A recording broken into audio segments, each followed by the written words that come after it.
Alam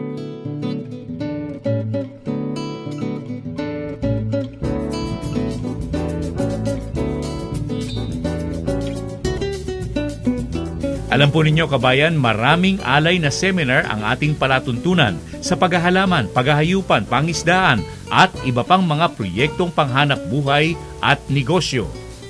At isa na rito ang pag-aalaga ng mga isdang tulad ng tilapia, mula sa breeding hanggang sa grow out kabayan. Pinag-uusapan sa nasabing seminar. Ako yung fisheries graduate, bumalik tayo sa farm. Yun ang gusto natin kasi gusto ko rin talaga farm. So production ang binalikan namin. Nung nagsubok na kami, habang may trading kami, umpisa nagsugpo kami, madugo kasi magastos masyadong sugpo. Nagtilapia kami.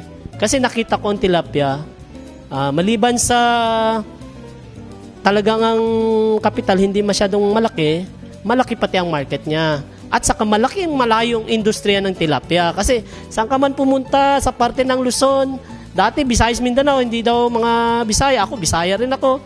Mayabang kami, marami kaming isdang dagat.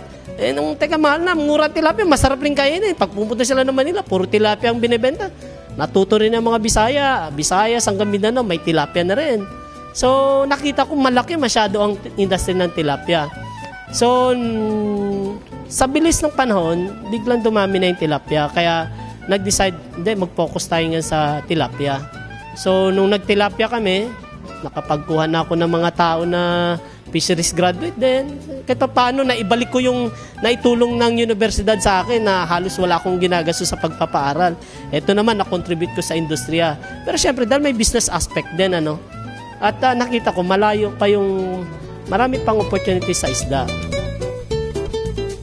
At bukod sa tilapia kabayan, muli po nating babalikan sa ating palatuntunan sa GSK ang ukol sa orchids production. May bigay na aliw, kasiyahan at siyempre hanap buhay at negosyo. Sabi nga ng ilang nanonood ng ating palatuntunan sa telebisyon, sa YouTube at Facebook, binabalikan ng maraming tao ang ukol sa pagpapaganda ng kapaligiran at ng ating bayan. Enroll po kayo kabayan sa GSK, Kabayan sa Kabuhayan.